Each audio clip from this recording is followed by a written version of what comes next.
Today's busy executive is faced with some pretty tough decisions, not least of which is which executive car they should choose to adorn their driveway and transport them in style and comfort from one high-powered business meeting to another.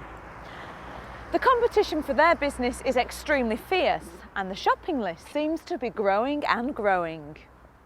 The list may be large, but it seems to be dominated by the Germans. Audi's A6 is a sleek and stylish statement.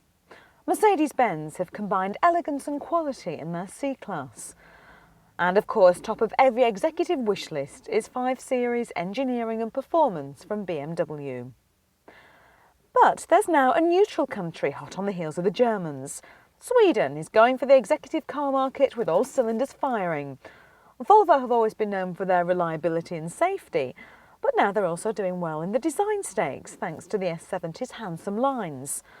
And the latest attack from the land of snow and vodka has come from Saab in the shape of the 9.5, the replacement for the 9000, and as the name suggests, the car that Saab hope will lure car buyers away from the BMW 5 Series. Pretty ambitious, but Saab feel that the 9.5 has what it takes to take it to the top of the executive chart. There are 3 models to choose from. Top of the range is a 3-litre V6, there's a 2.3 litre, and this, the entry-level 2 litre at £22,000. But this is the slightly more luxurious SE model, and that'll set you back 24.5 grand on the road. But hang on just a minute before you sign the cheque. There's a few things to add to that. £1,220 for the 4-speed automatic gearbox. Leather seats, £1,150.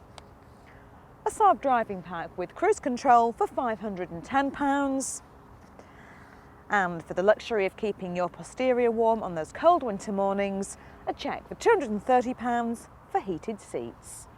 Bringing you to a grand total of just under £28,000. Wow, enough to put you behind the driving seat of a very well-equipped 5 Series or even the Mercedes CLK. So the Saab isn't cheap, but if you can do away with the extras, like the leather and the warmth for your posterior, then you do get a good list of standard equipment. To name but a few, there's driver, passenger and side airbags, electric windows and mirrors, air conditioning, a steering wheel that adjusts for both height and reach, and an excellent stereo. The feeling here inside the cabin is that everything has been designed for people who spend an awful lot of time behind the wheel. Saab, of course, are famed for the comfort of their seats, and work with orthopaedic specialists at the design stage has ensured that these are as comfortable as your favourite armchair. The instrument panel is typically sarved, curving around the driver, putting everything within easy reach. One particularly nice touch is that the instrument panel can be dimmed at night, so it doesn't distract the driver on those long, tiresome journeys home. The driver does have plenty of space, as does the passengers, and there's an awful lot of luggage room for those executive briefcases and other stuff. All around the car are plenty of cubby holes, there's even a map holder, and of course the obligatory cup holders. A couple of irritating points were the rather poor visibility in my particular driving position and the sound of the indicators that drove me absolutely mad.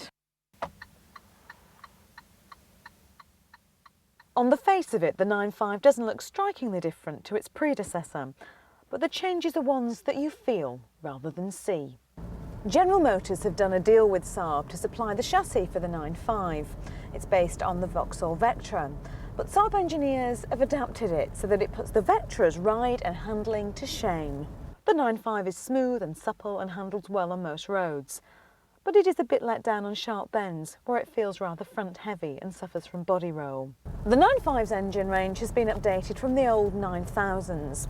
Both the 2 and the 2.3 litres get their power from 4 cylinders and a light pressure turbo. Now Saab call their engines Eco-Power, standing for ecology, economy and power. And power it certainly has. There's plenty of torque and the engine really doesn't have to be revved too hard to respond. Good soundproofing ensure that the engine stays quiet, giving you a smooth and a relaxing ride. But what lets the ride down is the automatic gearbox, which just doesn't seem to work in harmony with the engine. It seems to lunge the car forward as it changes, and the 4 speeds just simply aren't enough. A far better deal is to save yourself the £1,200 and stick to the manual option instead. This is without doubt a car you'd be happy to carry around the family in, as it's just packed with safety features. There's ABS, all-round airbags, anti-submarine seats, a head restraint to protect you from whiplash, side impact protection, and there are no less than 8 patented safety features on it. The Saab 9.5 is a well-equipped and comfortable car. It's practical and it's safe. It has a powerful, refined engine. You know that buying the 9.5 would be a sensible choice. It's a car that wouldn't let you down. But it's just not very exciting. It's extremely unadventurous, and it suggests that the kind of person who chooses to buy a 9.5 is a bit boring. The Saab 9.5 will give the 5 Series a run for its money, until it gets to the one point that sits at the top of every executive's wish list: image.